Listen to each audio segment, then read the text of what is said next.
Իրանական զինուժը Հորմուզի նեղուցում հրթիռակոծել է ամերիկյան ռազմանավ, որն անտեսել է նեղուցին չմոտենալու զգուշացումները, հայտնում է իրանական Ֆարսը։ Ըստ գործակալության միջադեպը տեղի ունեցել իրանական Ջաս կղզու մոտ։ Ամերիկյան ռազմանավին 2 հրթիռ է դիպել։ ԱՄՆ կենտրոնական հրամանատարությունը հերքել է, թե ամերիկյան նավ է հարձակման ենթարկվել։ Մինչ այդ Դոնալդ Թրամփը հայտարարել էր, որ այսօրվանից ամերիկյան ռազմածովային ուժերը կսկսեն չեզոք երկրներին պատկանող նավերին օգնել, որպեսզի ապահով անցնեն Հորմուզի նեղուցով։ ԱՄՆ նախագահը նշել էր, որ սա մարդասիրական քայլ է, որն արվում է նեղուցում արգելափակված նավեր ունեցող երկրների խնդրանքով, սակայն նա չէր մանրամասնել, թե ինչպես է դա արվելու։ Հանուն Իրանի, Մերձավոր Արևելքի եւ Միացյալ Նահանգների բարօրության մենք այս երկրներին ասել ենք, որ նրանց նավերն անվտանգ դուրս կբերենք սահմանափակումներով գործող այս ջրային ուղիներից։ Թրամփը նշել էր, որ ուժով կարձագանքեն ցանկացած միջամտության այս գործընթացին, որը կոչել էր ազատության նախագիծ։ Աքսիոսի թղթակիցը հողում անելով ԱՄՆ 2 պաշտոնյայի հայտնել էր, որ ԱՄՆ ռազմանավերը չեն ուղեկցի առևտրային նավերին, այլ պարզապես կլինեն մոտակայքում հնարավոր հարձակումները կանխելու համար։ Իրանական զինուժները զգուշացրել էր Հորմուզի նեղուցով անվտանգ անցումը պետք է համակարգվի իր հետ։ Իրանը նաև ԱՄՆ-ին սպառնացել էր հարձակմամբ, եթե փորձեն որևէ գործողություն անել նեղուցում։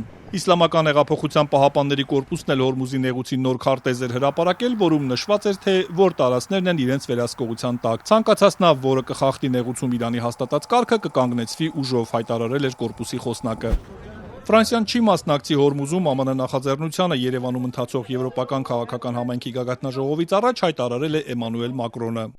Մենք ամենից շատ ցանկանում ենք, որ Իրանն ու Միացյալ Նահանգները համատեղ վերաբացեն նեղուցը։ Սա միակ լուծումն է, որը թույլ կտա Հորմուզի նեղուցը վերաբացել մշտապես, ապահովելով ազատ նավարկությունը եւ դա անել առանց սահմանափակումների կամ վճարների։ ԱՄՆ նախագահն ասել էր, որ պատերազմն ավարտելու ուղղությամբ Իրանի հետ դրական քննարկումներ են ընթանում։ Իրանի արտգործնախարարության խոսնակն էլ հայտարարել է, որ Իրանը ստացել է պատերազմը դադարեցնելու վերաբերյալ ԱՄՆ նոր առաջարկը եւ հիմա քննարկում է այն։ Էսմայիլ Բաղային դժգոհել է, որ ԱՄՆ-ն շարունակում է անիրատեսական պահանջներ դնել։ Հետևաբար մենք դեռ գործ ունենք մի կողմի հետ, որը եւ անընդհատ փոխում է իր դիրքորոշումները եւ բարձրացնում է հարցեր, որոնք գործնականում կարող են խաթարել ցանկացած դիվանագիտական գործընթաց։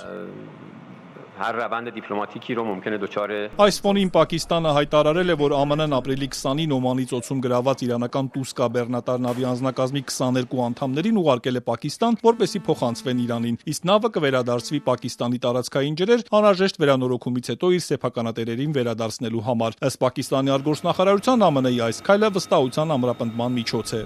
Այս ընթացքում Իսրայելի բանակը Լիբանանում նոր ավիահարվածներ է հասցրել արևմուտքի կողմից ահաբեկչական ճանաչված Հեզբոլլայի ենթակառուցվածքներին։